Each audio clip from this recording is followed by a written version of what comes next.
your stinking paws off me, you damn dirty ape! We're going streaking! Dave's Video Graveyard. That guy in little clothes. At no point in your rambling, incoherent response were you even close to anything that could be considered a rational thought. I'm not a smart man. Shut up! One tubby. What's wrong with him? My first thought would be alive. Why so serious? Wise man say forgiveness is divine, but never pay full price for late pizza. Hail to the king, baby. Hey, Ma! The meatloaf! We want it now! The meatloaf! Of all the radio shows in the world, this is definitely one of them. Dave's Video Graveyard on 100.5 Wow FM. Okay, you people sit tight, hold the fort, and keep the home fires burning. And if we're not back by dawn, call the president. It is 100.5 Wow FM, Dave's Video Graveyard. A massive pleasure to be with you on this freezing Monday night. Thanks, Pete, taking us through this evening. Now, it is time for a somewhat of an impromptu guest choice special. This week, we are joined by a very special friend of mine from a very long time ago. Not that long ago. A more civilized time.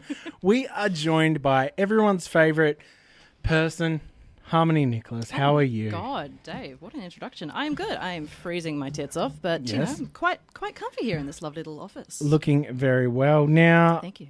you, of all the people that I've had in the 4 years here on DVG, you have sent the most choices for a guest choice special out of anyone. You narrowed it down to about 30 at some point. Oh, wow. Then you sent me through your 10. Then you sent through about 20 honourable mentions. It was and only then, 20. Yeah, but then you sent another 6. Yep. And on the drive here this evening, you've told me about 8 or 9 that you left out. Yep, plus the 2 that I messaged you about that I was horrified that I forgot when I was sitting at home getting ready and eating dinner. Yeah. Now, for those of everyone out there listening, for the tens of fans listening right now here on DVG, Hello. who are you? I am a former photographer turned wine slinger who once upon a time used to be known on the internet as Dalai Lama and then gave it all up because that's what you do when you kind of lose your passion and your dream and go, oh, I actually want a job that, you know, will actually pay some money and have a little less to do with making people happy. It used to be about the music, and you sold out. It did.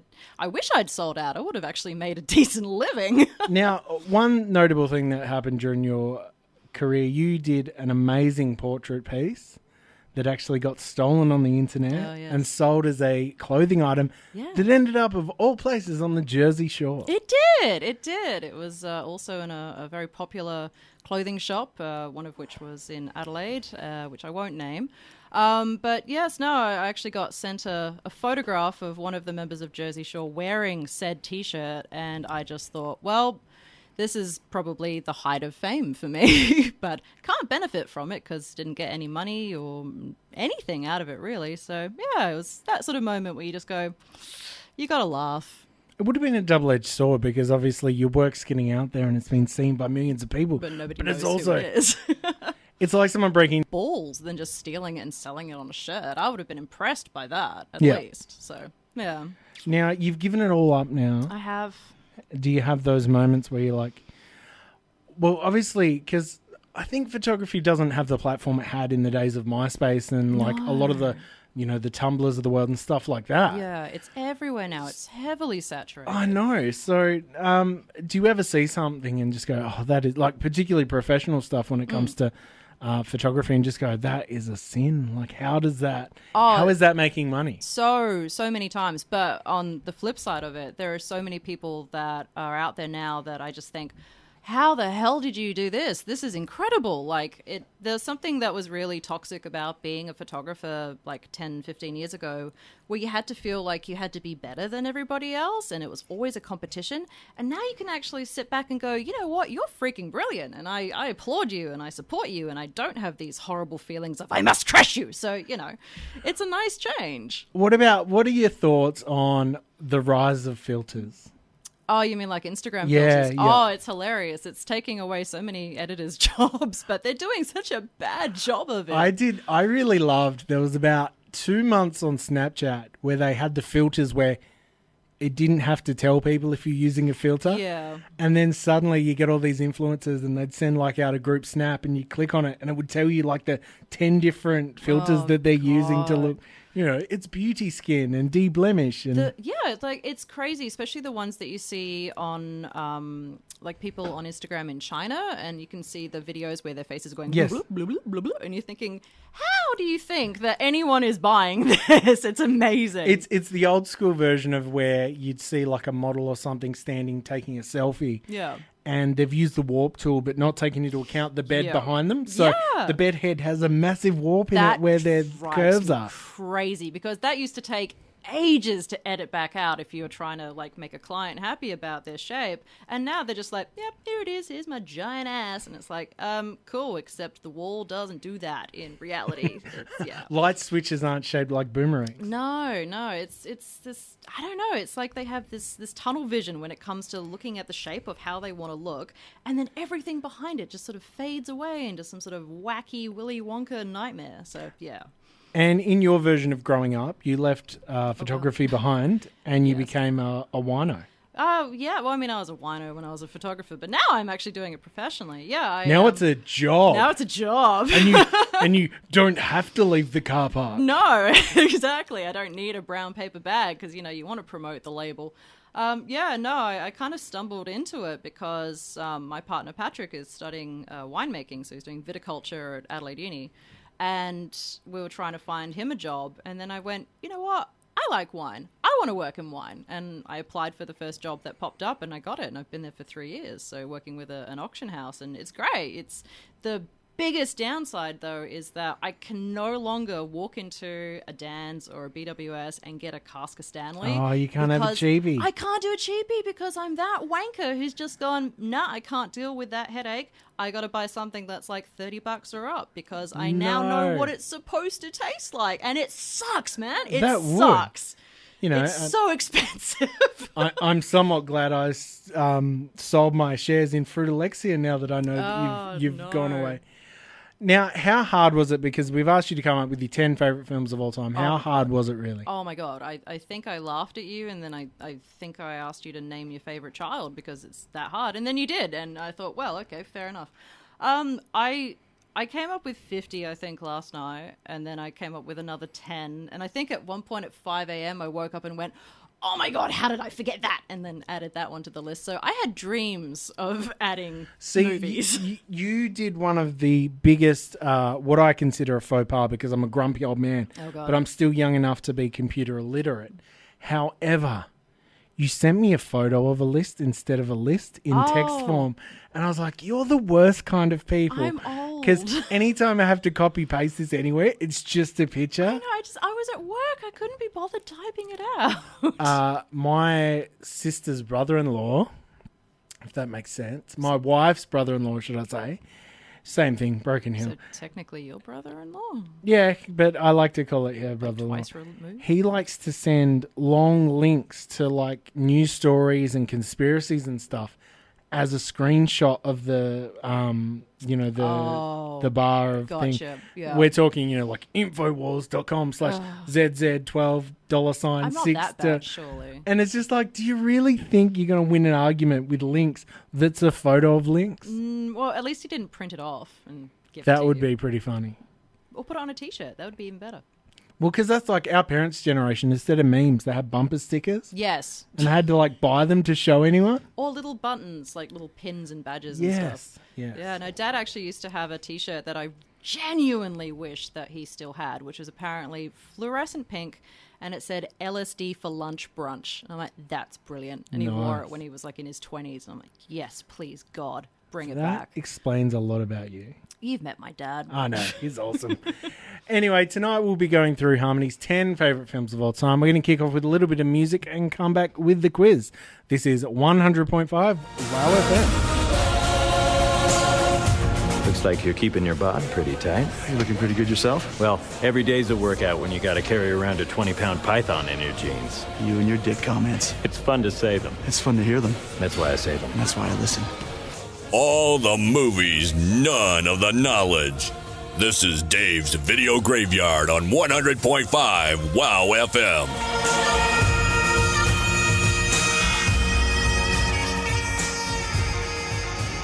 It is Dave's Video Graveyard for Monday night. We are joined by Harmony Nicholas, who's, neck deep right now in the guest book, letting us know that you've been here and, Drawing tits on my face. Pretty much. So a usual Monday night for you. Very typical when we get together, actually. It very much so is. That's like when I was making the poster for this evening, I did the See Friendship thing on Facebook. Oh, God. And clicked the photo tabs, and I'm like, I hope neither of us I hope we don't go missing together because all the photos of us together. I don't know. Walking up to the studio tonight, I'm like, this is how I die.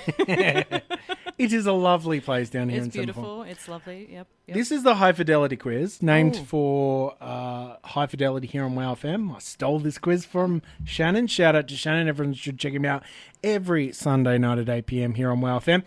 Anyway, this is the High Fidelity quiz. What was your local video store growing up? Focus Video on Findon Road. Right. Which one was that?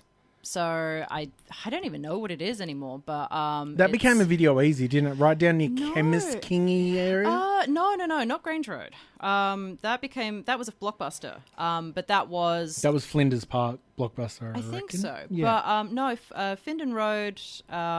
So there was like a Salvo's. Oh, and yes. a pizza place and a laundromat. But yeah, it was like one of the last Focus Videos, and then it became a Blockbuster. And nothing really changed when it became Blockbuster. Just the signage, and that was it. But good Lord, I still remember the red, blue, and green, walking in there and just being like, and when Dad said that you could get like was it 3 for $6 or whatever it was, the weeklies instead of the new release because they were expensive. Well, see, for my hometown one was Plains Video. Okay.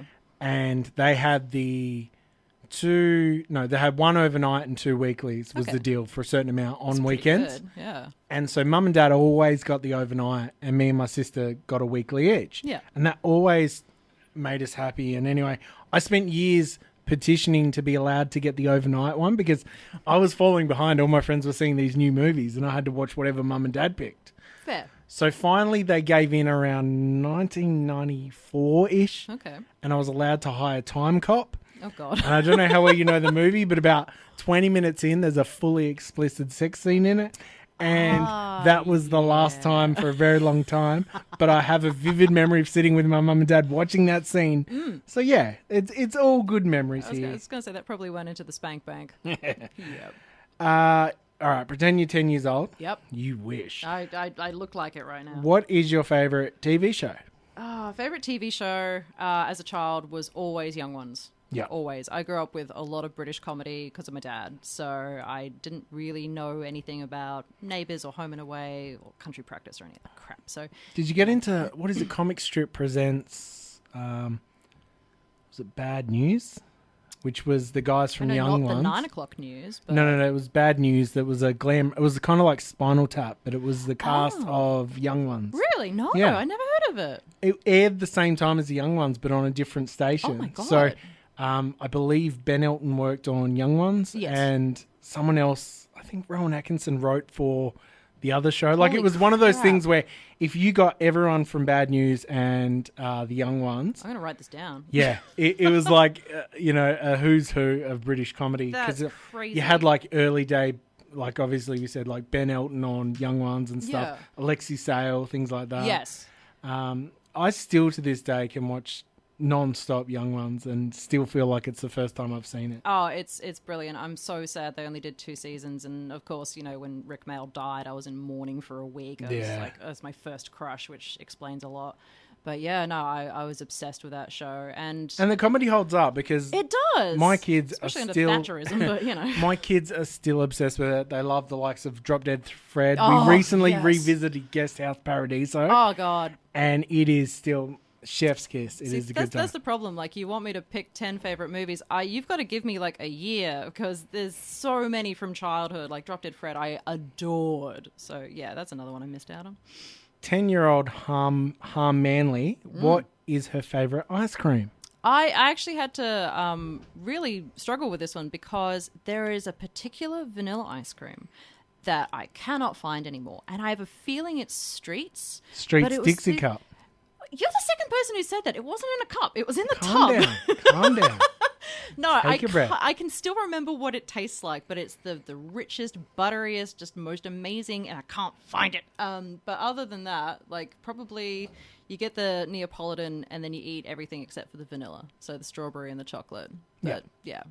That was always funny in our house. Like, I'll never forget, Mum and Dad decided to splash out because we were always a Neapolitan family, and then we just started getting in the era of Ice Magic, we just started getting straight vanilla because the Ice Magic would do the heavy lifting. Stuff was crack, yeah. And I still remember they decided to splash out and got like a Peter's like caramel swirl. Oh wow. And I seriously ate about 9 liters in a night and had the biggest asthma attack of my life and ended up hospitalized.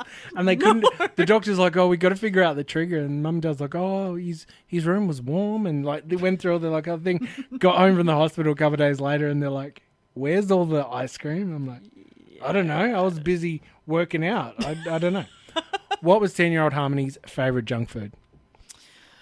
I don't know if I had a favorite junk food, but I had a really weird habit that I don't think anybody else has done. So you know Schweppes ginger ale? Yes. Yeah. So I used to put it's called, sorry, your people have to call it strawberry blonde ale because that's our word. Sorry. So Schweppes Ranger ale. So I used to put pieces of popcorn in that so that they'd get soggy, and then I'd drink it with the popcorn. I don't know why. I still to this day have no idea why I did that.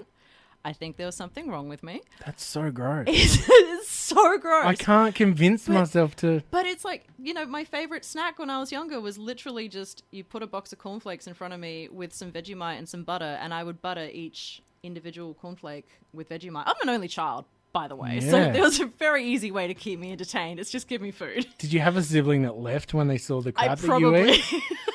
Just went, nah, I'm just self assimilating. What was your favorite book as a 10-year-old? Favorite book as a 10-year-old? For me, it was The Dinosaur Who Wanted to Fly. And How Does My Body Work? Oh my God. Where did babies come from? Where do babies come from? Oh my Lord. I used to look at the photos of boobs and just be like, I like those. I like those. I don't want those. Those are weird. So yeah, no, I don't. Sounds like the National Geographic section in my childhood library. Possibly. I mean, you'd probably have quite a vast and varied selection in your childhood library. Favorite toy? Favorite toy is a lion called Rory. Rory. I had a lion from Wonderland in Newcastle or Sydney, wherever Australia's Wonderland was. What the hell is Wonderland? It was like it was like if Dazzleland had like a drug problem and went to New South Wales. Dazzleland kind of did have a drug problem. Yeah, but more so of one. Wow. And well, that's that question. Yeah. Who would go on your Mount Rushmore of actors or actresses? It would have to be the young ones boys, so Christopher Ryan, Adrian Edmondson, Rick Mayall, and Nigel Planer. Can I put something to you, Harmony? Oh. Mike sucked. You have to have the fall guy. You have to have the guy who's just the straight dude. Like, don't mean straight as in, like, you know, LGBT, but I mean, like, just the fall guy. I think history showed he got what he deserved because the fame wasn't there. He got to be on AbFab for, you know, multiple seasons, which is unfortunate. But if it wasn't going to be them, it would have to be just all different heads of Jeff Goldblum. Nice. I like it. Would you prefer to watch a movie at home or the cinema? Pretend it's 2018. Depends on the movie. Okay. I went and saw, like, the last movie that I saw in the cinema and I was just like, holy Jesus Christ, this is amazing, was Inception. But if there's something cute that I want to watch at home, I'll just watch it at home. I got to really want to pay for it to go to the cinema, I think. I follow an Instagram and I recommend it to everyone. That's called I Ordered My Hot Sauce an Hour Ago. And it's just every day they post the same clip of Inception of him saying, I ordered my hot sauce an hour ago and getting coward punched in the back. And that's all it is. And it's all you need. I still think they need to make animated movies that are sequels to young Denzel Washington things. Oh, God. Because his son sounds so much like young Denzel Washington. Wow. It's unbelievable. Yeah, no. Is that like the Michael Jackson is still dead page? It's like every day he's still Yes, dead? yeah. Brilliant. Weekly, Brilliant. daily updates on his health. I like Yes. it. Food of choice at the cinemas. Oh, it always has Popcorn to be in ginger Just ale. No more ginger ale. I've given it up. It's just popcorn. Usually 2 boxes of it before the intro credits have finished.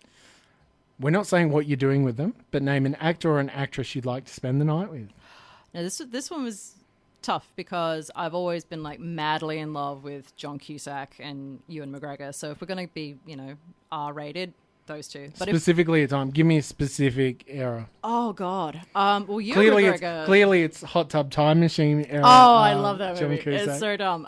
No, John Cusack, it's pretty much anything between Say Anything and High Fidelity, so like late 80s through to late 90s. And then with Ewan McGregor, it could be any time, but like during sort of the 90s Trainspotting, Pillow Book, floppy hair, kind of here's your wang again in everything you do.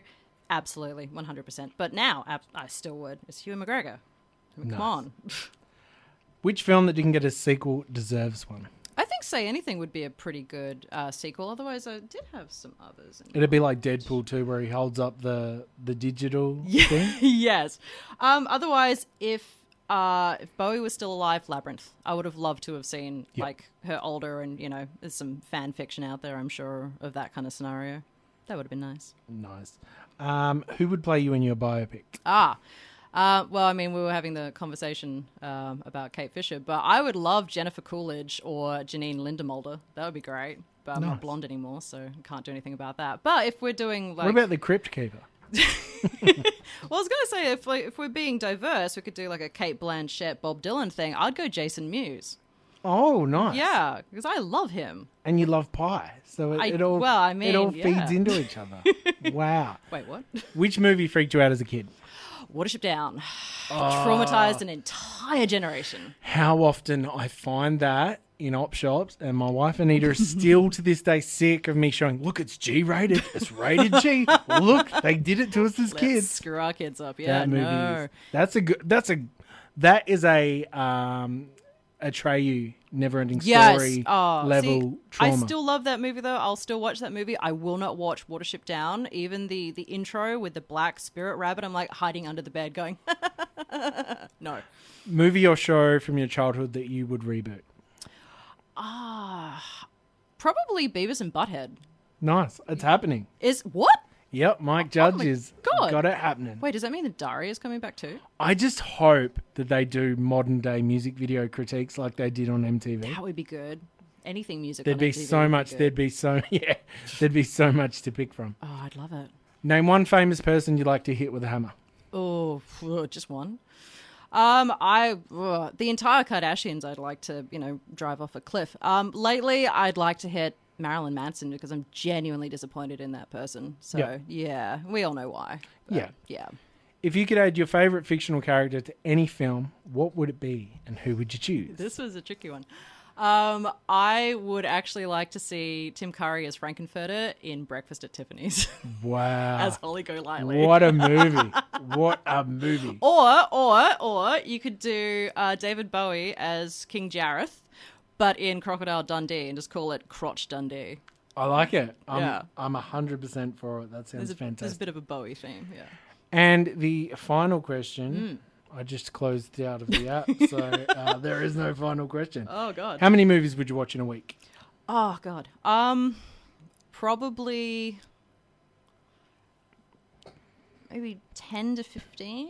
That's healthy. That's fine. I mean, I'm trying to go through movies that I've been meaning to watch forever and have never watched lately because, you've got your tried and trues and you can't go past them. But there's some where I'm like, you know what? This keeps coming up. I should actually sit down and watch it. So that's been fun lately. So I've had that on here where if more than 3 guests pick it, I'm like, I've got to check it out. And Yeah. the amount of gold I've missed. I know. As you would know from our friendship, I saw Reservoir Dogs for the first time in 2017. Oh my God! I saw really? Blues Brothers for the first time like last year or the year before. What? And you know what? I think that's a good movie. So it's got my stamp okay. of Well, approval. We'll be talking about it later tonight, but How did you only see that? Oh my God! it's just I feel so lied to. it just slipped through.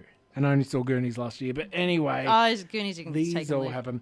Now, this is the quiz that we don't tell the guests about. Oh God! Okay, It's on a the would spot. it's a would you rather. Oh, okay. Harry Potter or Star Wars? Would I rather what? Oh, watch it. Star Wars. Salma Hayek or Sandra Bullock? Oh God, Salma Hayek. Yeah, we did change it to Salma Hayek or Salma Hayek because we couldn't come up with anyone that would go. Lord of the Rings or Back to the Future? Back to the Future. Brad Pitt or Leo DiCaprio, and you have to pick them in your favorite. You have to back up. You have to show you're working. Oh God! Wait, all era or recent era? You get to pick your favorite version of either and which you'd rather. Good God! Because I know for you it's What's Eating Gilbert Grape Leo. But yeah, what else 'cause, would you pick? I relate to that so strongly. No, I was in high school when Romeo and Juliet came out. Come on, man, give me a break. But then also like But what Interview about with the Louis? I was Vampire. gonna say- I know. Oh God. When's and the Meet Joe last Black. When's the last time you revisited Interview with the Vampire?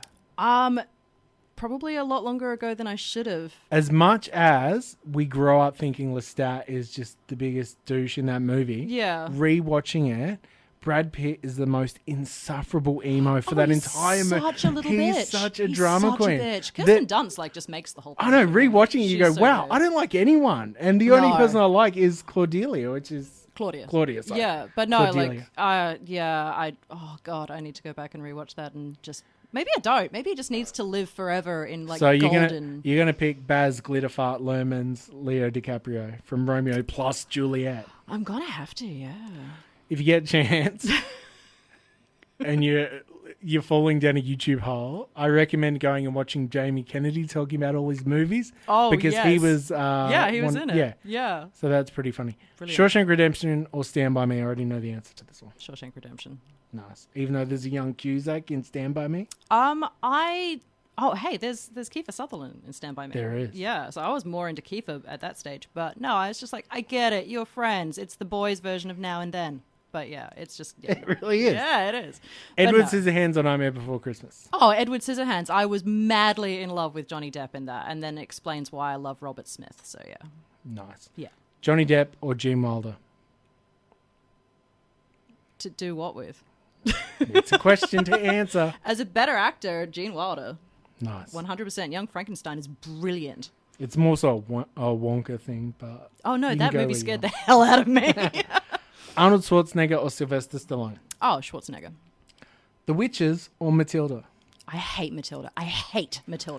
Well, that's the end of tonight's show. Thank you so much for joining us. Everybody loves that stupid film. I hate it. The Witches. Angelica Houston is a goddess.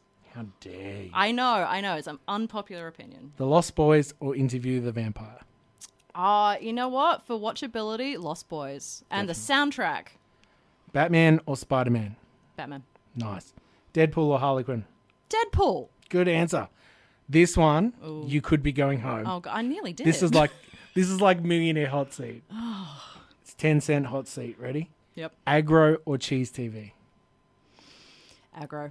You nailed it. You got it. You're staying. You're in for the evening. I mean, Cheese TV had Techno Man. That was the only reason I watched it. But Aggro, those bloopers, oh my God. I love that little bathroom mat. Pizzas or burgers? Ooh, pizzas. Ninja Turtles or Ghostbusters? It's You- not a trick you- question. Isn't It's it? each to I its know own you. with this one. I know what your house looks like. I can deal with people being wrong. Ghostbusters. Friends or Seinfeld?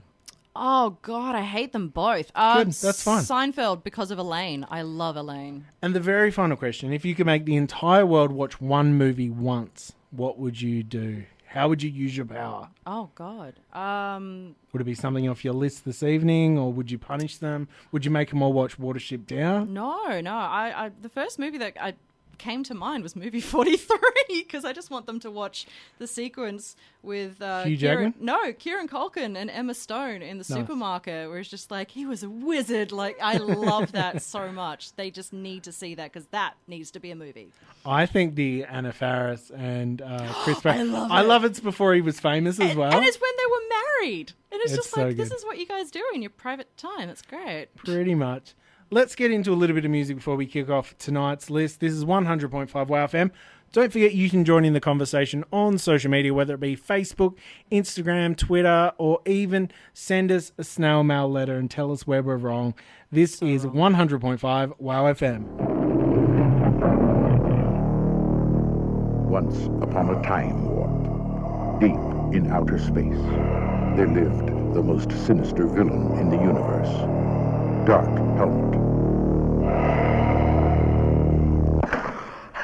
I can't breathe in this thing!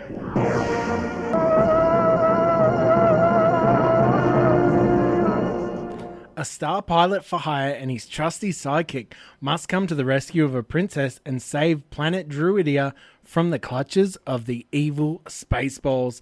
Harmony, Nicholas, why did you pick this as one of your all-time favourite films? Oh my god, so much childhood memory is tied into it. I actually saw this before I saw Star Wars, and when I first saw Star Wars, I kept waiting for scenes from this to actually happen, and I was genuinely disappointed, but like, how can you go past this? This is Mel Brooks at his finest. It is one of the, like, it is almost the perfect parody movie, like, yes. And it may be my age and my lack of actual decent taste, but I always hold the Mel Brooks catalogue and Hot Shots up very highly as the peak. A lot of Leslie Nielsen's work was fantastic. Mm-hmm. Are you a fan of like Airplane and all the absolutely all the parody Kentucky kind Fried of stuff? Movie, Yeah, Amazon Women on the Moon. Yeah, 100%. I love all of that sort of thing. How can you not? I mean, I'd even, and I quite often do, I'd sing the praises of the Wayans brothers because the first 3 scary movies were almost perfect. Yes. I don't know if 2021 would shine a nice light on them. However, for what they were when they were absolutely fantastic. And I think, unfortunately, like a lot of things, it became very formulaic. And so you got the likes of Epic Movie, Vampires Suck, all those other absolutely soulless parodies where it just, you know... I did like Not Another Teen Movie. That was pretty good. That's still 99. So that was... true. We cannot talk about any of the movies that are like referenced in that without bringing that up. I know, it's a long night if we do that, but yeah. And... do you know about I believe it's 2005 DVD release of Spaceballs? No, I've still got it on VHS. Well, the characters... Or maybe I gave it to you. You did, actually. The characters that, like the version of the Jawas that say ding, ding, ding, ding. Yeah. They've done a full audio commentary of the whole movie. Are you kidding? In character. Oh, my God. That's the time... and there's nothing I love more than... a joke that's not as funny as it's set up. Like anything that takes more effort than the laugh it gets is comedy gold. And that to me just sums up how much of a genius Mel Brooks is. Do you love all of his work? Like, I was quite sad. I had a party. Oh, obviously it's gone back a couple of years now because we're not allowed to have parties. But True. I had a whole heap of friends over and I put on Men in Tights thinking that this will really set the mood. Yeah. And it just sucked the energy out of the party. Are you kidding? It has not aged well in a funny way. What's wrong with your friends? I didn't enjoy it. It's I think it's one to keep in your memories. I think it's I never know how to say his surname right. Kerry Hughes. I think he has a time and a place, and he can be a little bit much. Like, he can be quite cloying and saccharine. So... You can't be a bigger fan of him than he is himself. I know, but like I feel the character he plays in Liar Liar, I think that's just him. Yeah, that's it. That's exactly it. Which really sucks because him in Princess Bride is perfect. He's brilliant. Yeah, which was also on my 50s list. But no, I think Men in Tights should be brilliant, but yeah, I think it's him actually who's bringing the whole thing down, unfortunately. That and Tracy Ullman's walking around just being loud and annoying. How often do you revisit Spaceballs? Oh, gosh. Anytime somebody says they haven't seen it, I make them watch it. You're one of those guys. I am one of those guys. How can you not? I mean, come on. But yeah, no, it's for me personally, I think whenever I used to go through old tapes and there'd be a movie that I'd recorded that I'd forgotten about and hadn't written on the label, Spaceballs was one of them because I had it on like 2 or 3 different tapes because you got to have multiple backup copies. And as soon as the intro starts, you're like, all right, that's me for the next 2 hours. I'm bye. Yeah, I'm done. I absolutely love, and I love watching my kids watch these kind of movies for the first time and having their minds blown at the scene where the Spaceballs fast forward a copy of Spaceballs to find out where the hiding people is. That is, the world wasn't ready for meta comedy, but that was so far ahead of its time. Yeah, I used that actually in my arts degree in a lecture. Like we had to give an example of, it was like pastiche, I think, and I actually used that scene as a variation for my topic discussion. And yeah, nobody actually understood why I chose it, but I got good marks for it. So, but yeah, I managed to actually infiltrate real life with that movie. So I was happy about that. It's one of those things where Mel Brooks always wrote for every denominator. Like, so there's the jokes that only the parents are going to get. There's the slapstick jokes. There's the like of like Michael Winslow combing the desert, and they're literally using combs. Yes. And the black Spaceballs are both wearing using Afro combs. Just, just, and you know the way he subverts expectations. Plus, you know he's never going to not be a proud Jewish filmmaker, and you got to love that. Yes, he's always true to who he is, and it's so charming. It is. But as a kid, like, you don't really, unless you are actually of the Jewish faith, you don't necessarily pick up on a lot of the Jewish jokes. But when you're older, it's like, oh, she's a Druish princess. You're like, ah, right, gotcha. And the whole nose thing. Yeah. But in the Schwartz, it's all brilliant. Yeah, I love it so much. Awesome. Well, let's get into the next movie here on DVG. This is Jack Burton in the Pork Chop Express, and I'm talking to whoever's listening out there. It's a pretty amazing planet we live on here, and a man would have to be some kind of fool to think we're all alone in this universe. There is a hidden world where ancient evil weaves a modern mystery. What's going on here? Is this some kind of... magic. The darkest magic.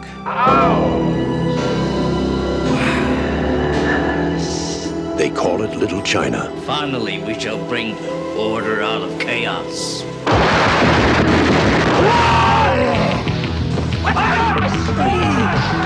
It's where Big Trouble was waiting for Jack Burton. Who? Jack Burton. Me. Jack! Jack! Jack! They told him to go to hell. You make one move. And that's just where he's going. Somebody, I don't care who, tell me what is going on.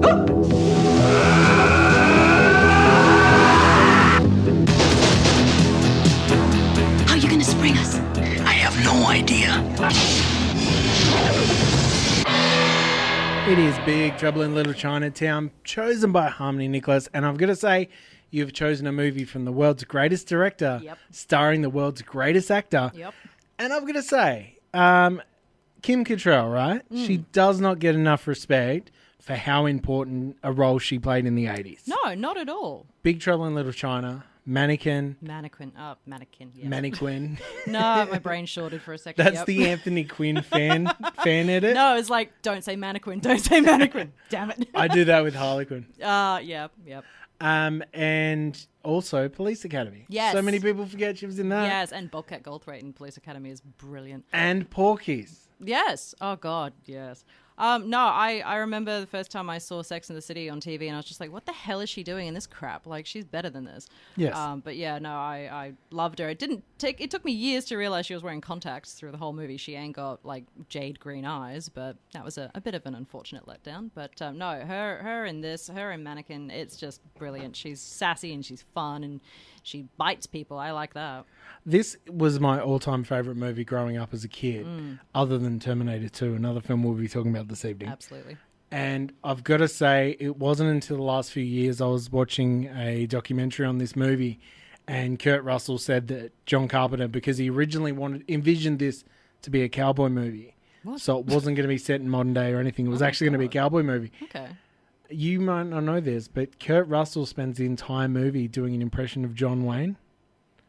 And now that you know that, you will never watch this movie the God. same again. That makes sense, though. Vocally, the cadence is exact. But also, like, the weird way he, like, Everything. I know, rolls the his whole body thing. around. Oh, my God. And the reason John Carpenter made it the way he did, because pretty much the film company didn't want to glorify the Eastern actors in this movie and didn't want them to be the heroes. What? So that's why Jack Burton's actually in this movie. Oh my he God. thinks he's the hero, and anyone watching thinks he's the hero, but if you think about it, he's not the hero at all. No, he's just in the wrong place at in the the wrong main time. in the main fight of the film, he shoots out a ceiling on top of Yeah, himself he and gets knocks knocked himself out. It's brilliant. And he just wants his truck back. That's the main thing. This movie is such a cool stylistic film because, you know, obviously it inspired a lot of things like Mortal Kombat and things like that.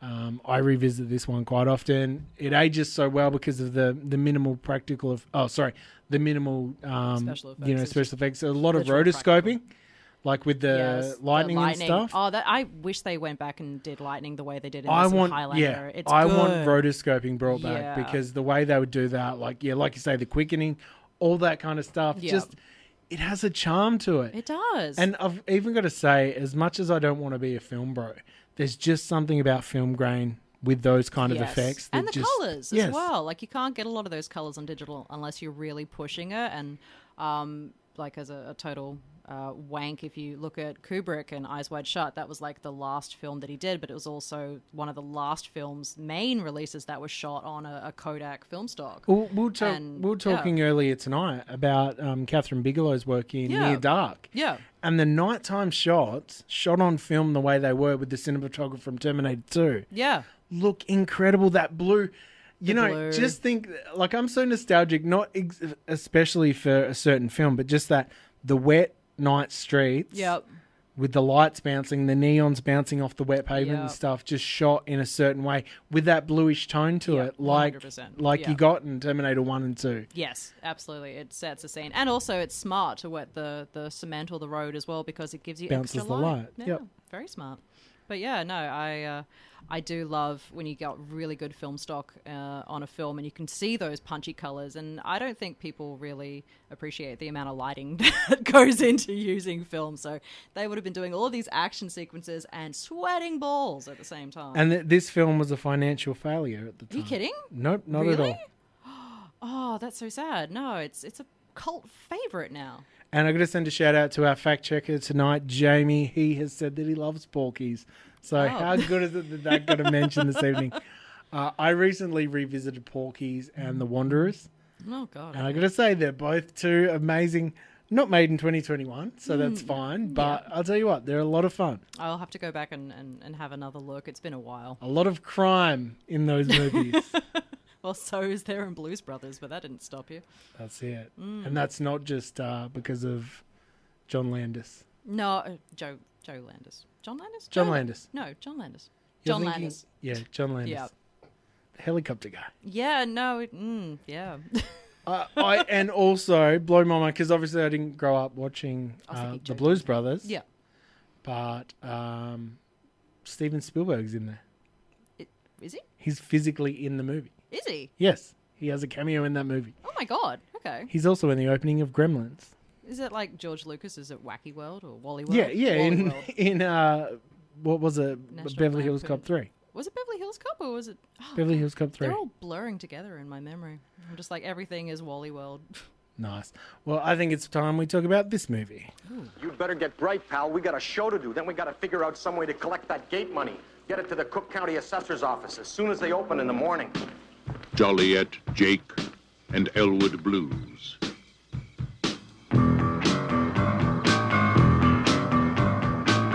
Two men with a mission, and only 11 days.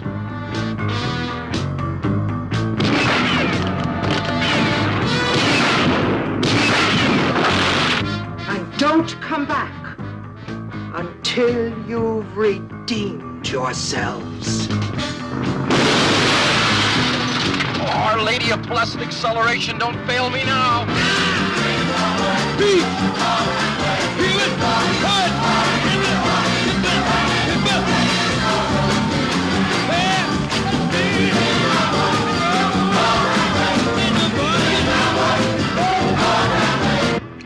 For me and the Lord, You don't understand it. We're on a mission from God.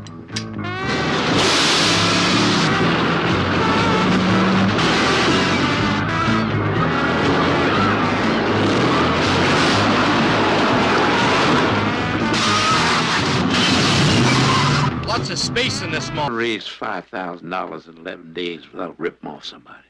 Dance to jailhouse rock. Dance to jailhouse rock. Dance to jailhouse rock. Dance to jailhouse rock. I remain celibate for you.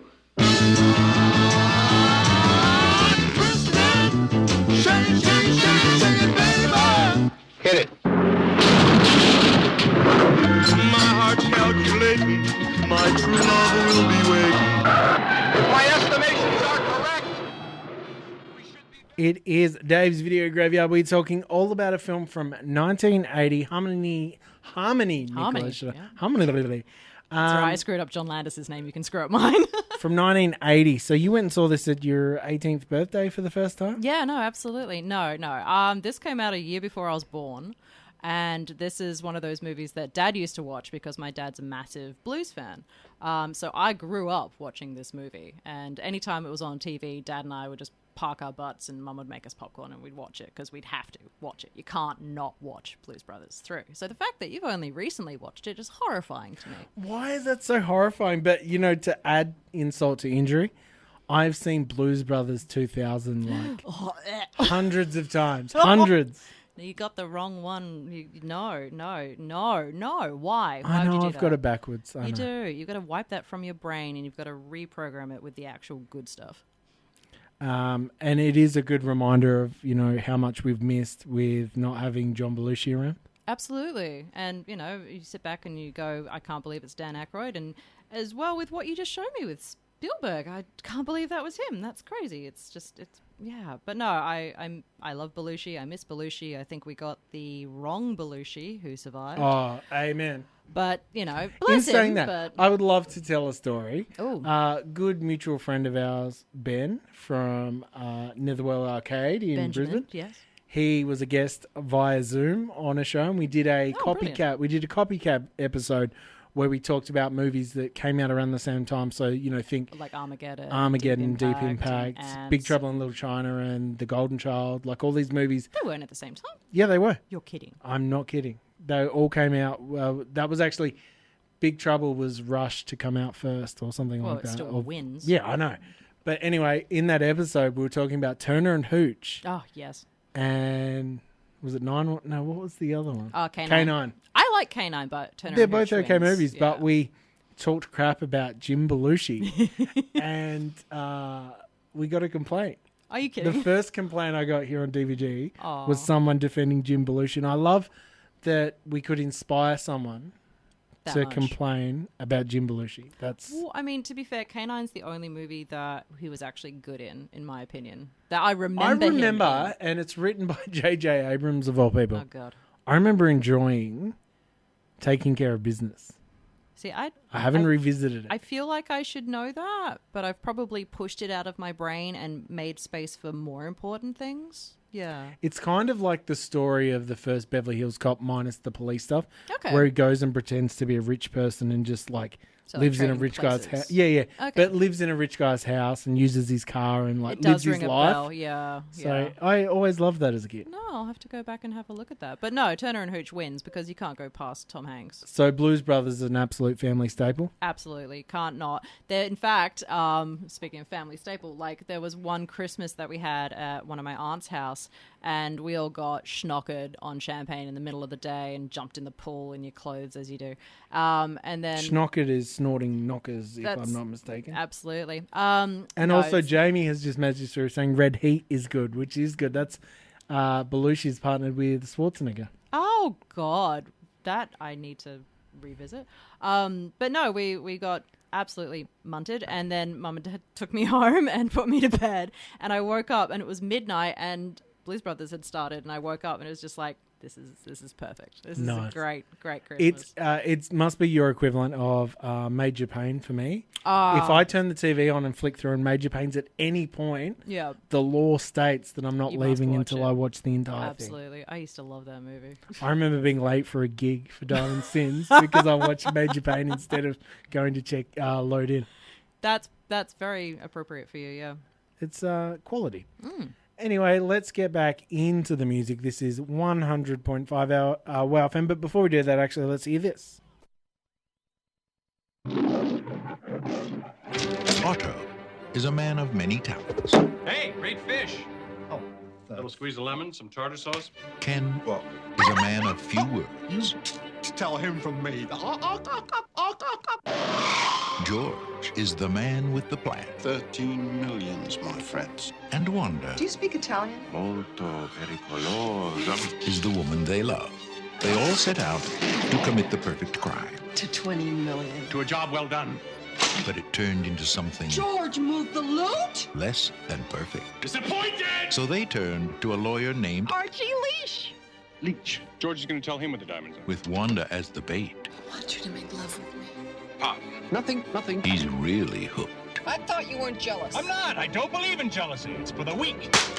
Come a girl as bright as you could have a brother who's so... Don't call me stupid. I'm really, really sorry. I apologize unreservedly. Are you totally deranged? You're afraid so, old chap. John Cleese, Will you leave immediately, please? Jamie Lee Curtis, Kiss me there. Kevin Kline, Put the other one up. Michael Palin, May I kiss you, Ken? No, you can't! a fish called Wanda, a smashing Oh, dear. comedy. Congratulations, Harmony Nicholas. You have chosen a film that has never been picked before How? in the history of DVG. How? This is I brilliant. just don't know. We are talking about 1988's A Fish Called Wanda, a movie I haven't seen, but I don't know why, because I love all of the moving parts involved in this movie, yet I have not seen it. Jamie Lee Curtis's moving parts. Yeah. Yeah, there we go. Not just that, though. That's a good call, actually. What was they did Fierce Creatures with the same cast. Which is an unofficial sequel. Right. Yeah, it's not the same universe because it's not the same characters, but it's the same cast, which I also enjoy. Who is Kevin Kline married to? Kevin Kline is married to Phoebe Cates. That's right. I knew I was upset at some... Fast Times and, moving in stereo by the cars. More so, Judge not Reinhold just Fast like, Time. Yeah. Out of the pool in Fast Time, but writing the... No, that's Jennifer... Is that Jennifer Connelly? No, Who's Jennifer in Connelly's Career writing- Opportunities? Yeah, she's writing the pony. No, Phoebe Cates was in... Drop Dead Fred. Yes, absolutely. And Gremlins 1 and 2. And she was in Date with an Angel. And she is brilliant in that movie because she plays a psychotic girlfriend who has like a mental break, and she like goes out of the house to shoot her boyfriend by pulling her underwear over her jeans and just like acting like a total coke addict. She's fantastic. That sounds great. Yeah, no, I really I love the fact that her and Kevin Kline are together. I don't like the fact that he basically kept her barefoot and pregnant so she couldn't act anymore. It kind of sucks because she's a fantastic actress. But yeah. A Fish Called Wanda. A Fish Called Wanda. Why did you choose this movie? Because I adore this movie. I grew up with Monty Python movies, and even though it's not a Monty Python movie, you can't go past John Cleese and Michael Palin. And Jamie Lee Curtis is like a spirit animal, and Kevin Kline is infinitely quotable. Like, the whole thing is just perfect. It's brilliant, and the soundtrack is fantastic. Did you see the thing come out last year? It was either Eric Idle or... I reckon it was Eric Idle. Was one of the demasked witches in the Witches movie. The new Witches movie? No, the old Witches, the Angelica Houston Witches. I think I did read about that. Like, there's a group Because there's scene? shot, there's, after they take all their wigs and their witches, he's just sitting back. Totally, That would make it's sense. either Michael Palin or Eric No, Idle. it'd be Eric Idle. I don't imagine it'd be Michael Palin because Eric Idle is like, with Nuns on the Run, which is another absolute childhood favorite. Wow. And like he does, dress up femme quite well, so it would make sense. It's quite funny because my son's being obsessed with Harry Potter and me not giving it the time of day. Of course. So often, like we recently rewatched Goldeneye together and they were loving it. Good. Except they're like, there's Hagrid. I'm like, no. No. It's the guy from Nuns on the Run. Thank you very much. Thank you very much. Yes. And it's like spectacles, testicles, wallet, and watch. Yeah. I still say that when I think about that. I still don't think it's the right way around, but that movie is also brilliant. But no, Fish Called Wanda, it's the perfect heist movie. You can't go past Kevin Kline's inability to maintain a straight face, but just his character portrayal is fabulous. And John Cleese is playing the actual straight man for once. He's not being ridiculous. He's literally just being British. Does Jamie Lee Curtis True Lies it up? Yeah, you do see her in her underwear for a brief That's not period what of I time. meant. I meant, did she act really well? Oh, we're yes, not here to absolutely. objectify. Well, I mean, True Lies was almost in the top 10, but yeah, no. She is a very, very, very attractive woman who will always Was be it very also attractive. Trading Places that she was amazing in? Yes, and Halloween, and Freaky Friday, but she's not as amazing in Freaky Friday. I recently watched the 2020 horror movie with Vince Vaughn, which is a sentence I didn't think I'd get, called Freaky. Okay. And it is the story. It's a remake. It's a horror remake of Freaky Friday. Really? And it is actually delightful because a cheerleader type, like Jersey Girl type, Valley Girl type, gets stabbed with a dagger by the serial killer played by Vince Vaughn. Okay. And overnight they swap places. So the next morning, Vince Vaughn's body plays a real ditzy girl that's actually a serial killer, and the serial killer's in the like hot cheerleader body. So it's the hot chick. It is, pretty much. Yeah. It is so good. It is Rob a lot of Schneider fun. is a carrot. He is the stapler. He's a duper dude. How But no, often? You haven't sold this movie to me yet. I'm sorry, you need to watch. Like Michael Palin has chips shoved up his nose. Kevin Kline eats fish, literally fish tank fish. There's diamonds, there's intrigue, there's sex. It's great. You can't not watch this movie. I'm surprised this was 88 because like all of the 90s, all these comic juggernauts decided to do like your murder mysteries, or think the likes of Clue or Throw Mama from the Train, Yes. Killing Mona, all these movies with like the likes of Billy Crystal and all these other where all they wanted to do was make Murder on the Orient Express. They're dark comedies, so that makes sense. This is just a light comedy, but it's a heist comedy. But yeah, God, Throw Mama from the Train. That used to scare me a little bit with the whole like stabber in the ear. But yeah, no, I think there was a golden age in the 80s of being able to get away with making ridiculous comedies that were actually still really smart. So yeah, as opposed to just straight up toilet humor. Speaking of very smart comedies, it's time to talk about your next choice. Oh God. I'm going to show you something that's going to totally change your life completely forever. She's a brunette from Southern California. And he's not. I need romance. I need surprises. A UFO landed in my pool. They captured me. I fed them Pop-Tarts, but you've got to cut their hair. What did you say? They may be from outer space, So, they could still be dates. I think we could just make them look more sort of human. Hey, come on, everybody. We're doing a makeover. but underneath, they're more than human. Wow, you're incredible. I could fix you up with some bodacious chicks just like that. I can't believe you're printing an alien in front of all these people. I'm going home with him. Are we limp and hard to manage? Wait a minute, are you like coming on to me? Her boyfriend's a doctor. I've never, ever been unfaithful to you. Whose treatment is totally alienating. Here comes Dr. Love. And her new love's an alien who's more than accommodating. Do you own your own home or do you rent? Gina Davis, Julie Brown, and Jeff Goldblum in a film directed by Julian Temple and produced by Tony Garnett. I just don't want you to think Earth girls are easy. Earth girls are easy.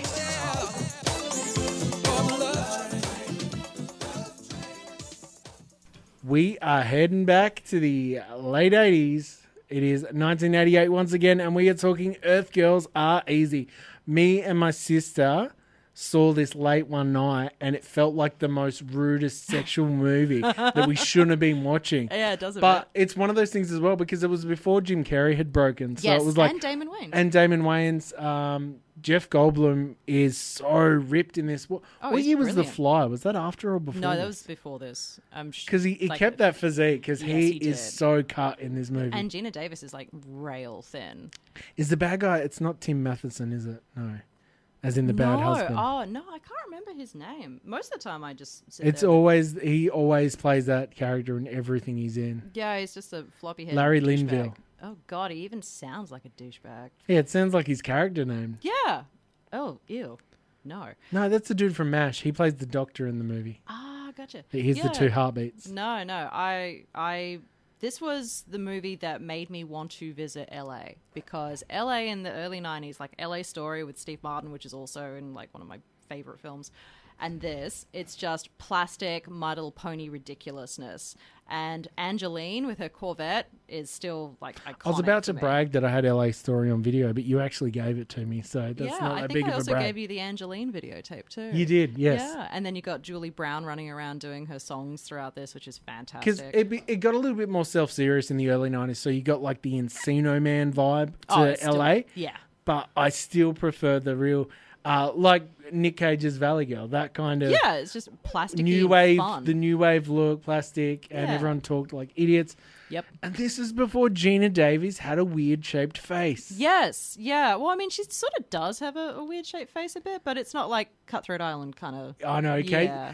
Casey quite often on the podcast mentions that Gina Davies has lowercase teeth. Which is a good point. That is so That's true. a really good point. I can't go past her without mentioning, like, is it Last Kiss Goodnight? Long Kiss Goodnight. Long Kiss is Goodnight. A great That's movie. it. Oh, yeah. I had to... Directed by at that time husband, Rennie Harlan. Oh, okay. Oh, there you go. She was married to him. He did that. He did Cutthroat Island, which absolutely makes sense. Was it Carolco or whatever company put that out? He absolutely sunk because that was the biggest bomb of all time. I did actually watch something that had Karolko as like the opening credit, and the other night it was Jacob's Ladder. I finally watched that, and that was one of their movies. And I sat there going, I've never seen this movie, but I know that intro, and I know something really good is supposed to come after this intro. Jacob's Ladder is one of those things, much like I saw Reservoir Dogs way later than everyone else. Yes. So by the time I saw it, it was so cliche that I wasn't impressed by it. No. And Jacob's Ladder, the scenario of the twist of that movie, became a staple in everything, movies, TV. Yeah. That when you go back and watch the original, like, I see, I get it. It's great though. Yeah. It's so good, and it's one of those ones on the list of like I should have watched this years ago. And Tim Robbins is just a brilliant actor. He can do funny, he can do drama, he can do horror. Who knew? I love that, the man that is like an absolute powerhouse. I only recently found out that Tom Cruise was originally touted to be Andy Dufresne in Shawshank Redemption. Nah. And he wouldn't work with a first-time director that was Frank Darabont. Oh, my God. Frank, I make the best things in prison ever, Darabont, including The Mist. Yeah, I was just so surprised to find out that Tim Robbins had replaced, because the world's better off for it. Absolutely. I didn't like... What is the political comedy with Tim Robbins, and he's the candidate running for Senate or whatever it is, or running for president? It was a really well-known movie for the late 80s, early 90s. Not Dickie Roberts, no. Oh, God. I don't know. A message in if you know. Yeah, I'm sure Jamie might know. I wouldn't know. Jamie did let us know that it was Michael Palin in The Witches, 2 years after The Fly this was, and Bob Roberts is the movie that we're trying to think of. Oh, wow. That was really quick. And it's so funny. It's so funny when Tim Robbins turns up in stuff like The Pick of Destiny, where he played the bad guy at the Rock and Roll Hall of Fame. Yeah. That had bad knees and wanted him to come back so he could stab them. I remember him in Eric the Viking. Another Eric the Viking, I had to ask because I'm sure I've heard you mention before your love for Baron Munchausen. Baron von Munchausen, absolutely. You really... I can see you and your dad watching that one for sure. Yes, 100%. Oh my God, Uma Thurman as Venus is fabulous, and Robin Williams. Yes, as the King of the Moon, and Oliver Reed as the Vulcan god Mars or whatever it was. So pretty much your whole life led to you enjoying The Mighty Boosh. I hate The Mighty Boosh. That's so weird because I hate them. If you look up Young Ones or Baron Munchausen, that is the... I think I like it because of all of the theatrical sets and the costumes and everything, which is all Terry Gilliam. Like, it's all his work. And, of course, just, off-the-cuff comedy. You can't go past that What sort about of thing. Buckaroo Banzai and movies like that? I know I saw that, but I cannot remember it to save my life. It's those hyper-stylized, not necessarily a great movie, but they look... They've got that look. No, there's a particular... But Terry Gilliam, he's... Yeah, he's brilliant. But Baron Munchausen was a massive financial nightmare. Like, they spent millions on it, and it did not recoup at all, which is unfortunate because it's a great film. And you got like, is it Sarah Polly, the little redhead chick from Go, and she's running around being a little snot. From Go, what a pull! I love Go. Timothy Oliphant's Go. He was hot in that. My God. That and Scream 2 was peak Oliphant. Yeah. Or but I don't know if you've seen The Mandalorian when he shows up in that. I know that was hilarious. Chef's kiss. Yeah, he's kind of like getting to dad level at that point. But yeah, no, back and Go, I was just kind of like, oh, okay. I think one of the best couples on screen, like in quality and looks wise, was having him play the husband of Drew Barrymore in Santa Clarita Diet. Like that was just amazing casting. It's so good. Yeah, I'm very sad that that's been cancelled. I quite like that. But but with back to Earth Girls Are Easy, like the set design, the colors, the costumes, the hilarity, and of course Jeff Goldblum is just hot in this. I know that's me being very one-dimensional. So is Jim Carrey. So is Jim Carrey. Is Damon Wayans. Exactly. It's just great, and the soundtrack's fabulous. It's just fun. It's just a fun film. I remember watching it, like I said, that first time with my sister, and it was so bizarre and so weird to us because, like, you know, there's a bit in the salon where it breaks into like a music video. Yeah. And we're just looking. Julian Temple, that directed this, has done pretty much every big stylized music video of the 80s and 90s. Yeah, he was everything responsible for. You can think of. We just sat there and just went, no. But yeah, he's really good at it. But I think I know what you mean about feeling weird about watching this as a kid because it's that strange hypercolor sex scene that they have. Yes, but not just that though. I think a lot of it is like, you know, Gina Davies is lying next to the pool in like a swimsuit that you would never see in Australia in like when this came out. No, not when this came out. Now, absolutely. Oh yeah, 100%. Yeah, 100%. But it's if you click the magnifying glass on my Instagram, that's all it is. Just nips and a bit of coconut oil. But yeah. No, it's definitely a sign of the times for the 80s, but it's something that's actually stylistically kind of back in fashion again, which is horrifying, but also kind of fun. Very much so. Well, it is time for a little bit of music before we continue this journey through your 10 favourite films of all time. This is 100.5 Wow FM. Shout out to Jamie because he's the man keeping us on track here on Wow. Through the ages, the powers of good and evil have been at work amongst us. Through the passages of time, many have attempted to probe and distinguish between myth and fact. What is innocence? What is purity? What is corruption? Look, ugly one-horned mule. What is evil?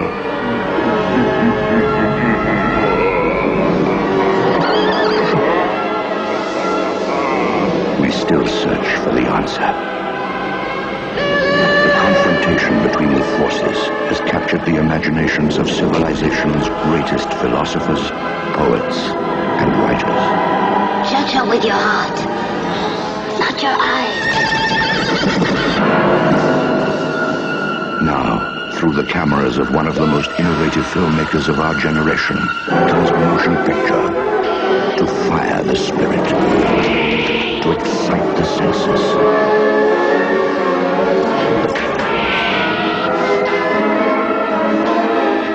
to captivate the eye.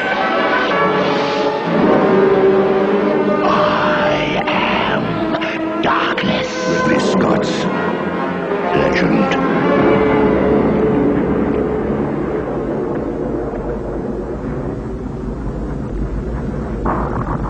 It is Dave's Video Graveyard. There we heard from an Aussie classic, The Vaughns with Who Farted on DVG, because we are a high-class establishment. Highbrow. Now, we are talking about a film from 1985 starring one Mr. Middletooth Tom Cruise and Tim Curry, absolutely Tim Currying it up to the point of not knowing it's Tim Curry, much like you would with Gary Oldman. Yes. Mia Sarah's in there. Yep. It has many versions because it just seems Ridley Scott can't just cut one movie. No. I'm surprised we didn't get 80 more versions of what's the Alien spin-off movie? Prometheus. Yeah, That load of surprised we crap. didn't get 10 other cuts of that. I'm glad. We didn't even need the one cut of that, to be honest.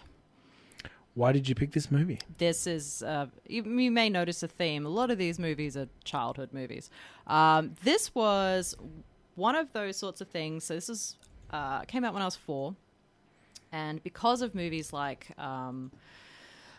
Who Framed Roger Rabbit, which is, down the track. I had this innate belief when I was younger that whatever I saw on TV or movie was real, was 100% real. Yeah, you see a unicorn there, and you're just like, oh, cool, they're interacting with unicorns. Unicorns are real.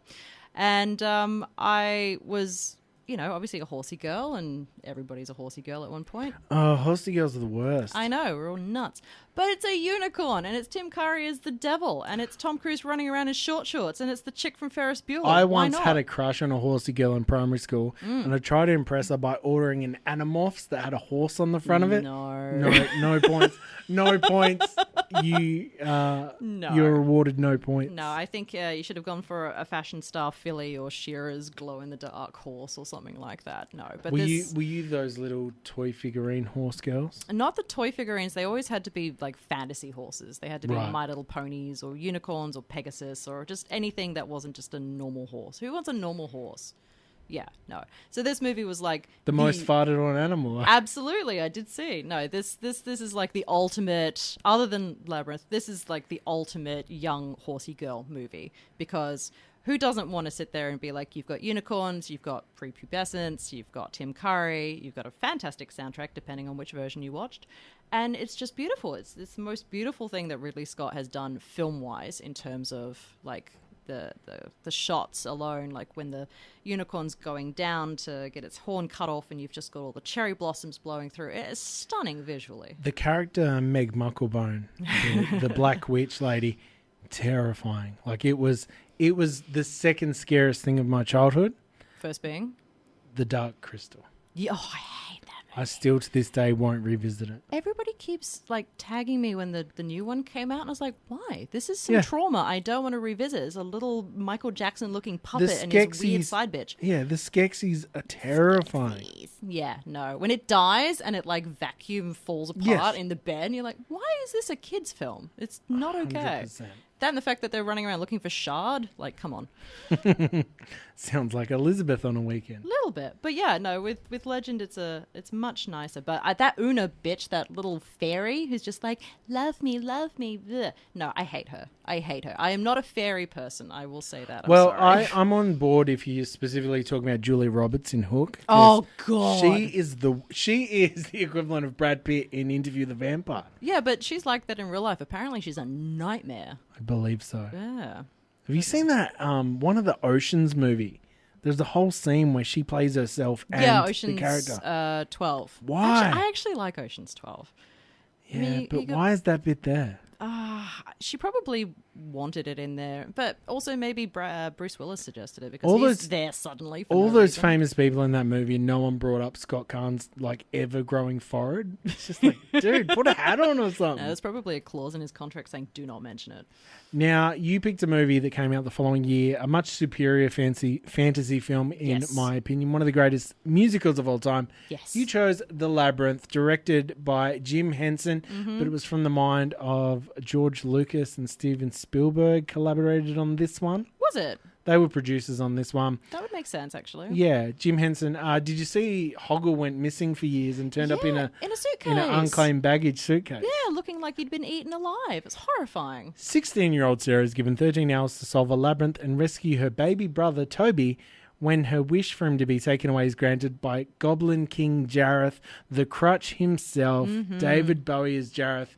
I was gonna play When the World Falls Down, but it's just too long and then I have to watch the movie this week. I know that is this is like the ultimate like going into puberty movie. Like you prep yourself with Legend with Tim Curry. You're like, what am I feeling? And then you look at Labyrinth and you watch it the whole way through, and you're like, okay, I'm a woman now. That's all you need. But no, this is another one. There's a very heavy fantasy element. I'm not saying I'm the most observant kid, but I've got to say, rewatching this now as an adult, there's so many things I never pick up on, like the junk mound lady at the end. Yeah. She's got so many things on her back that are the storyline of the movie, much like the room at the start. Yep. It's got like the MC Usher painting, which is the never-ending stairs that's in the... Yeah, that Toby's like throwing the balls down. If you actually look at her mirror, you can see the little newspaper cutout of her mother starring in a play with David Bowie's real-life character, which is where this whole thing, I think, comes from, if I read something And a she while has ago. the book of the Labyrinth on the so thing. like the whole thing is supposed to be like she misses her mother, but she's also growing up, and like there's a weird thing where her mother had an affair with the actor that is David Bowie or something. And it's like this tortured Oedipal kind of thing, but not. The mind-blowing art where like the perspective art where it makes Jareth's face in the background of the Labyrinth and stuff like that is incredible. Yeah, that's very Dali. And I'm going to say, the Fire Gang are terrifying. I hate them. They're That's annoying. the worst song. That's like Scar's song in Lion King. It's just the worst thing. I like Scar. But no, Be Prepared is the worst song in Lion King. The other thing I don't like about that whole sequence is it's the only one with like a black screen. It's like they forgot to just render a background or just shoot something. It just went, nah, screw it. I remember I got the special edition DVD maybe 10 years ago. Standard definition, because that was the best you could get. Oh my gosh. And it's kind of like finding out about Santa. There's the scene that shows the actor standing behind David Bowie, putting his hands around and doing the crystal ball like magic work because Bowie just couldn't handle it. Nobody can handle that. I mean, there's some big balls. But yeah, no, it's a little bit of an illusion shattering. But at the end of the day, who really cares? You're looking at his crotch anyway. Sometimes late at night, I end up on Etsy like trying not to buy a paper mache door knocker. That is the two door knockers from this movie. Yeah. I love this movie. And there was this girl that I used to know just as friends, and we kind of hated each other for a long time. I just, those people, much like in the movie Human Traffic, where you see them at every party and everything, and you always say hello and you're nice, but you really hate them for no reason whatsoever. Yeah, 100%. We were both like that for many years until I found out her little white dog's name was Ambrosia. Ambrosius, should I say? Yes. It's Ambrosius, isn't it? Yeah. Ambrosius? Oh, God, I don't Anyway, know. her dog's named after the dog from Labyrinth. I'm like, we can be friends. Is it true that the voice of Sir Didymus is Mr. Sheffield? Probably. That would make sense if it was, but I remember hearing that, and I never actually fact-checked it. Man, The Nanny's a good show. Well, I mean, yeah. I think it is time that we hear a little bit of music. Oh, do it. Yeah, let's do it. This is 100.5 WOW FM.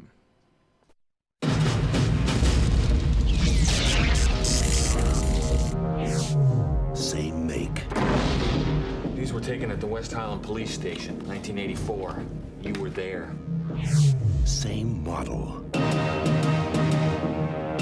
These were taken today. You have to let me see my son. He's in great danger. New mission. Once, he was programmed to destroy the future. You don't know what it's like to try to kill one of these things. Now, his mission... Get down. ...is to protect it. Come with me if you want to live. You're really real. His loyalty is to a child. Who sent you? You did. 35 years from now. And his enemy... He's a Terminator like you, right? Not like me. ...is the deadliest machine ever built. Can it be destroyed? Unknown. This time, there are two. Terminator 2.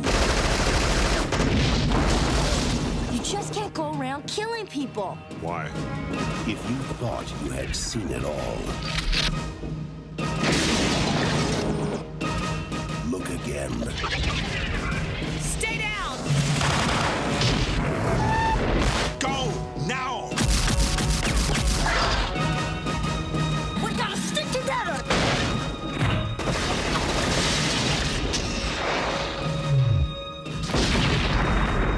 Arnold Schwarzenegger. Terminator 2, Judgment Day. This time, he's back. For good. Trust me. It is Dave's Video Graveyard as we go through the whole astrology calendar here on DVD Off Air. Harmony, you have picked you've chosen the greatest movie of all time. Nay. Yes. Why did you choose Terminator 2 Judgment Day from Uncle James? Because this movie eclipses any crap like The Notebook, if you want a tearjerker for an ending, as just one small point. It also was brilliant as a young girl with Eddie Furlong, rest in peace, his face. His career. His face. Patrick showed me what he looked like today. I really, really wish he hadn't done that. Did he show you the photo of him and Ron Jeremy? Yeah. Nice. Yeah, we didn't know what was worse. This is fantastic. Like, you had Schwarzenegger, who obviously had done Terminator 1, which my parents loved. I never really vibed as much with it. And I think it's because I'd seen and loved, because I'm such a Kurt Russell stan, I had loved Tombstone so much. I never really, and I hadn't seen Aliens because Aliens used to scare me too much. Oh. I had this thing of not really liking Michael Biehn, which I've since gone and completely changed my mind on. Abyss, he's brilliant. I know he is, and I recently rewatched The Rock, forgetting that he leads the SEAL team onto the island. Does he? And gets massacred, spoiler alert. Does he? Oh my God. And I was actually upset because I've come around, because I also found out that even though we're not talking about aliens, which we should be, honestly, it should be. Michael Biehn was only hired like 2 weeks before they started shooting Aliens, because James Remar was originally had his role but got enjoyed cocaine more than acting at that point. And James Cameron's like, you know what? I'm going to call in someone I've already worked with on Terminator. Brilliant. And that version of Terminator 2 that sucks. Have you seen that version? The director's cut? Yeah. Yeah, I refuse to really It is so that. bad. Like, everyone's like, oh, but it brings, No, it's brings like Kyle Reese back into the fold. It's like it doesn't need to be there. And it's like the director's cut with The Abyss. It's the same thing. Nobody needs to know why they're down there and they're bringing Earth together and you should all get along or we'll kill you with a tidal wave. No, we don't need that. It's not necessary.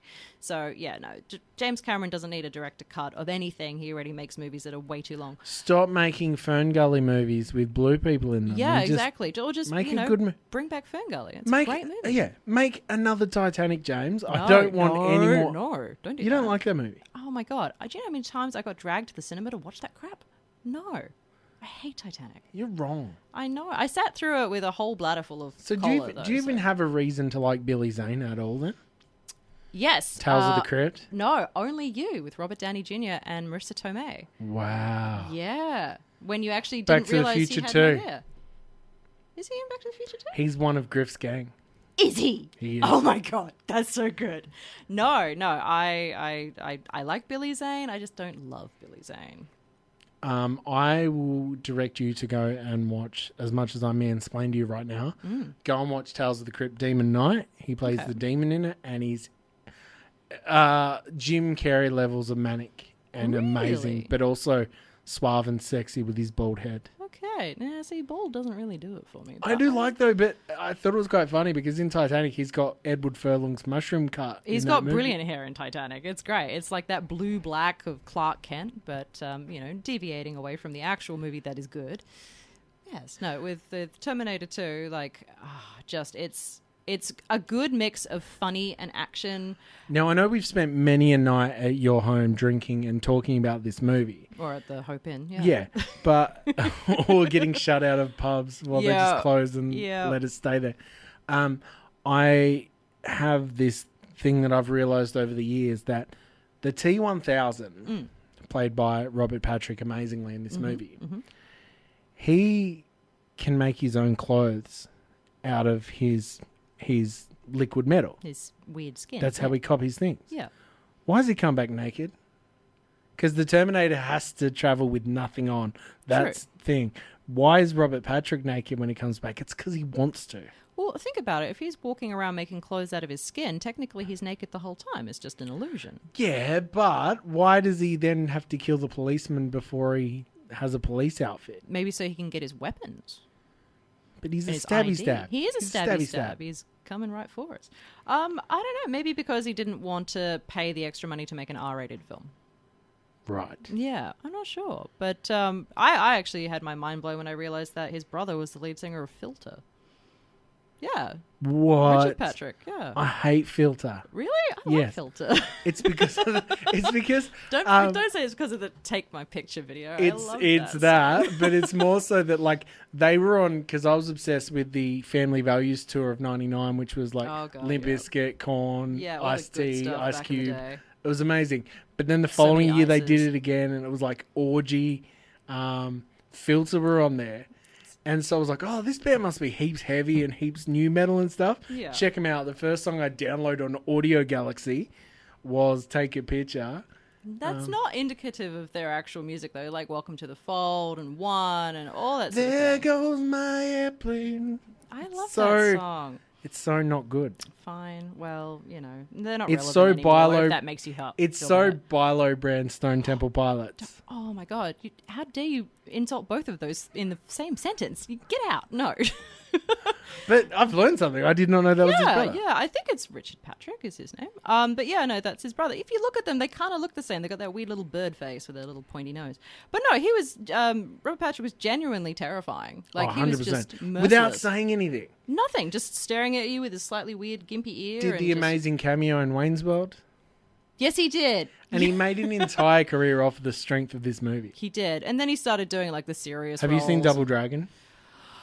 No. He plays an ancient, mythical warlord. White mythical lord? Yes, with a flat top, bleach blonde flat top, called Kokoshuko is his name. God. However, he goes up against, it's either Marissa Tomei or, who's the other one that was really hot from Charmed? Rose McGowan. The other one. That's the only one I remember. The one that like got nicer as she got a bit older. The one who gets like finger banged in Fear. No, not that. No, not the Reese. best friend. The best friend. Yeah. Alyssa Milano. Alyssa Milano, thank you. Yeah. She's also in Double Dragon, and she wears these shorts that are a pair of jeans cut into shorts, but they've left like the strides down, the seams down the side, and then just little cufflings above the shoes. That's very now. Yeah, I've seen them. I've seen them. That. Yeah, no, it's very now. No, that's horrifying. But that's worth checking out when you're checking out Robert Patrick. Fire in the Sky, a movie that scared me so very much. It's the Whitley Schreiber's. I reckon it's the Whitley Schreiber I have heard movie. of this. I don't think I've watched it though. It's too scary. Alien movies scare me too much. Really? Oh, if you want like a fun sort of alien movie, but more like mystical, kind of almost like Raiders of the Lost Ark-y kind of alien spiritual vibe, watch Vibes.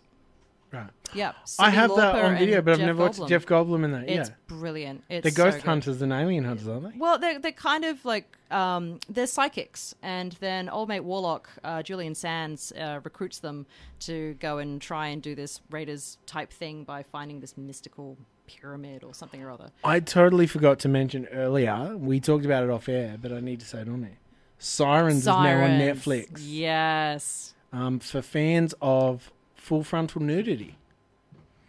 Absolutely. Yeah, no, you've got Kate Fisher, Elle Macpherson, and Portia de Rossi. And I think Sam Neill's naked in it too. Yeah, but we don't want to remember that. That's why. Well, I mean, don't you want to watch Jurassic Park and think of naked Sam Neill? No, I want to think of naked Jeff Goldblum. I mean, that's fair. Or just watch The Fly again. That's true. Or is it the Tall Do you like Guy? do you like body horror movies? I can't watch Cronenberg movies. Oh my god, I love Cronenberg by how repulsive it is. Because Videodrome upset me as a kid, that and I movie think makes no sense. I think it set the parameters. And I also don't. Naked Lunch. You want an upsetting movie? Have you seen Society? No, but it's on the list. That's a movie worth watching. Okay. I don't like James Woods, and I feel like he'd be so bad Not in even real in life. The Simpsons? No, and not in Family Guy either. Oh my god, that's really disappointing. But no, he is a bit of a dick in real life, apparently. No, I love Cronenberg's disgustingness and just the commitment to being visceral and gross and doing it, actually making. He's like the anti-Jim Henson. It's not fun and cute. It's literally those puppets turned inside out and jizzed on. It's really bad. Yeah, but Rob Bottin did like the likes of The Thing, and that was so much better. That is great. That's also horrifying. But yeah, actually, I thought Thing was a Cronenberg film for How ages. often do you revisit Terminator 2? Oh, gosh. Every time it's on TV, I have to watch it. As long as it's not the director's cut, I'll just go and make a cup of coffee or something. But probably I give it every 2 to 3 years. It has to be. I used to watch it a lot more until James Cameron came out as executive producer and said that Terminator Genesis was going to be fantastic. Yeah, well, and he lied straight to my face and Don't my listen heart. to that man. He doesn't know what he's talking about. But I tell you what, we watched the Justice League Snyder cut the other night, and old mate from Skynet is in that. Miles Dyson's in there. In a different version of Skynet, and he kills himself in a similar kind of way. And I'm sitting there, I couldn't remember his name, but I was saying to Patrick, just like, that guy, where he's sitting there and he's just breathing and then it blows I up. think the real lesson is never, ever go into a laboratory with him. No, absolutely not. Especially if he looks like he's sweating or nervous. That's it. Yeah, 100%. But no, this movie is all-time I think brilliant. about Terminator 2 quite often. If I ever have to jog a couple steps because the car's coming when I cross the road, I fall down and I breathe like Miles Dyson. I'm Or if you like have a milk carton and you just want to stab it just for the sake of it. 100%. Or if I get my coffee, I'd stab myself in the throat with a pen when I drink my coffee. Yep, 100%. Because I'm a ginger. Those gingers are in Gremlins 2 as well. What, his best friend? You know when the T-1000 stabs the ginger prison guard at the Pacific thing? Yeah. That's played by real-life identical twins. Yeah. And they ruin the effect by being in Gremlins The New Batch. Oh, God, okay. I didn't know that. Anyway, let's hear a little bit of a promo for something coming up here. Krez is in the studio. Ooh. He's not wearing pants, so you know it's going to be a good episode this evening on WOW FM. It is Dave's Video Graveyard, the guest choice special of Harmony Nicholas, but it really is just, it's the most two white in their 30s people just talking about movies. It is the most self-centered, it's a movie podcast. It really is. It's basically, hey, you remember when life was fun and nice and we didn't have responsibilities Remember as adults? Pogs? Yeah. Remember Pogs? They're back. Remember Oddbods? Oh, God. So your last two choices, they couldn't be much more different if they tried. Firstly, The Silence of the Lambs. Yes, 1991 when this came out. I was 10. I begged my parents to take me to the cinemas to see it. They thought there was something wrong with me. I was weirdly obsessed with the relationship between Lecter and Clarice, and it wasn't until years later that I actually mentioned to a friend of mine, I always thought that there was like a heavy amount of sexual tension between them, and she's like, oh, you should read the books. And I'm like, there's books?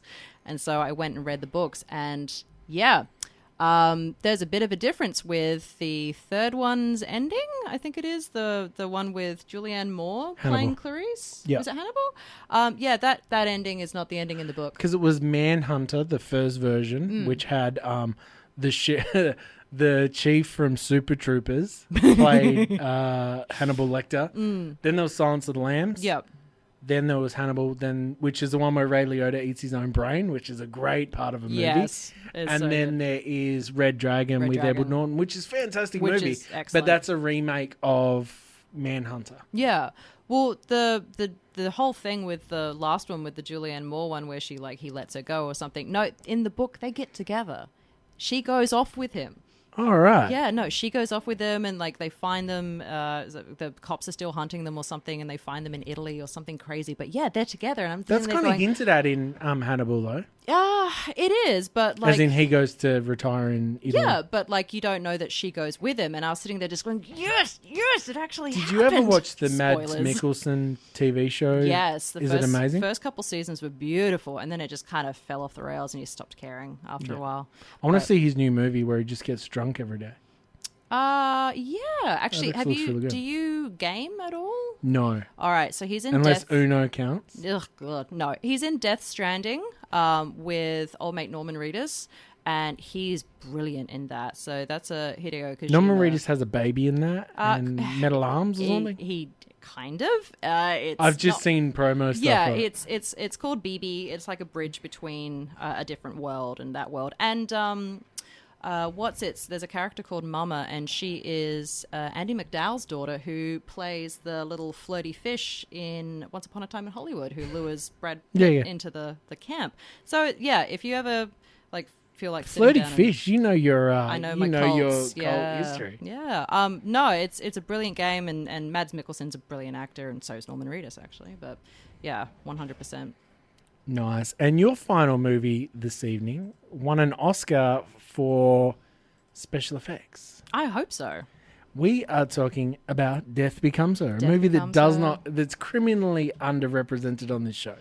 I think there is a lot of people who actually have this in like their top list of movies, and it's a Robert Zemeckis film, which you can't go wrong with Zemeckis, and it's so witty and satirical, and it made me fall in love with Meryl Streep from a really young age. I wanted to be Meryl Streep in this movie. She was just fabulous, and it kind of reinvigorated Goldie Hawn. You can go wrong with Robert Zemeckis. Can you? He did the remake of The Witches with Anne Hathaway. He did not. He did not. Oh, I didn't need to know that. But that's the only time I can think of, other than that God. tightrope walking movie with Joseph Gordon-Levitt, where he walks between the Twin Towers. I thought that was a documentary about a French dude. Yeah, but it's made by Robert Zemeckis. Oh, God. All right. Well, all right. I retract that statement. But you mostly can't go wrong with Zemeckis. But the soundtrack is fantastic. The acting's fantastic. It's got so many lines. It just And as a further caveat of that movie, you can't go wrong with Goldie Hawn, and that's a fact. I don't know. She's done movies with that Amy Schumer person. Oh, I haven't seen that one, but yeah, that's true. And she's just messed with her face too much. She was so pretty to begin with. She didn't need She's to do all of Mrs. that. Claus now in the Yeah, Christmas I know. Chronicles. Oh, but Kurt Russell's looking amazing in that. He's looking so good. You could say the first few words of that and it'd be a fact. You don't need to say when. I know. He's amazing in everything. Actually, that is something that we did not mention about Big Trouble, is the fact that his singlet appears on the wall in Death Proof. That is something that I loved. That was 100% like a fabulous detail. But no, Death Becomes Her. It's Bruce Willis being like ugly funny in the way that John Cusack was in like being John Malkovich. It's like you wouldn't even notice that it's him, but it's just he's what the internet and my kids now call a simp. He's been is a that simp. what a simp is? Yeah. I don't know what these phrases are anymore. It's someone that falls for like, Insta thoughts and falls for thirst traps. Gotcha. Okay. They're the first person to message a girl when she posts a bikini photo. Oh, I thought they were like neckbeards and nice guys. Yeah, no, well, simp. No, Oh, that's so it's a a new version. incel. Incel, right? Yeah. I'm learning as quick as you are. No, fair.